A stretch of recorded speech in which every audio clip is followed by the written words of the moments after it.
Welcome. I just want very quickly to give you feedback in a visual and sound kind of way, and to help you with writing the proposal. So I'm going to speak about three particular things that emerged. I mean, one of it, make sure that your proposal connects between the research question, the title, the purpose, and the hypothesis. So you want to use the same language. Some student, for example, in the title the title would be use XYZ, but the actual hypothesis was about looking at effectiveness. So try even to use the same terminology. Try to use the same terminology to define your dependent variable, independent variable. Remember, the independent variable is your treatment, your intervention. And the independent variable can have different levels. You can have, let's say, massage therapy. One can be 5 minutes massage therapy. Another one can be 10 minutes massage therapy. And you're comparing the two. The dependent variable is the outcome. The outcome, we need a scale to measure. So in an experiment, the treatment or the intervention is the main independent variable that is being manipulated. So connecting between the research question, the title, and the purpose, and the hypothesis by using the same words, the same language will help you. Another piece is the research question has to emerge from the literature.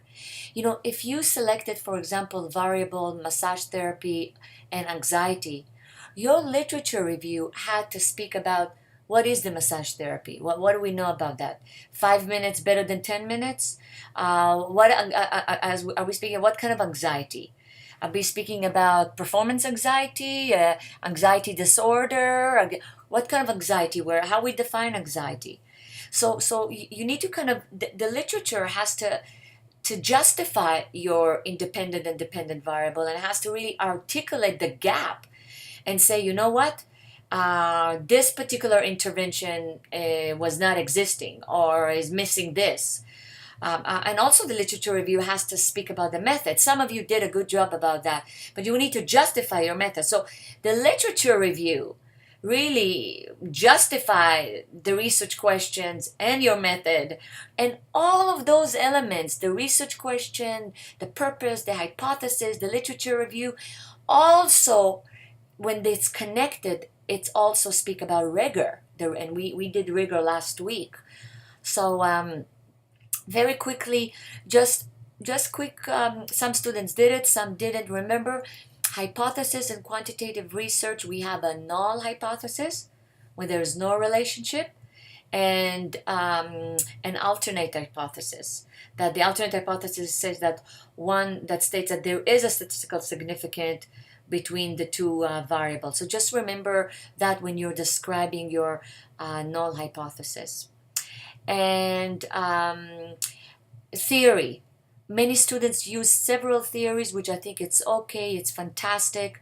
And again, the key again is the variable in the theory have to connect to your study, your independent and dependent variable, or to your justify your intervention, or justify the method, or justify the outcome. So it's all has to be connected, and that's also speaks to rigor. So sometimes, being simple is better. So simple in the sense clean. If a randomized control trial, look at the effect of X on Y, effect, right? So you have to be clear, you have to be very clean, we call it, very, very good. Don't have extra extraneous variable that you wouldn't know where they came from. So I hope this helped you guys. Wishing you the best week, and I'm so excited to read your part one proposal. Have a great week. Bye.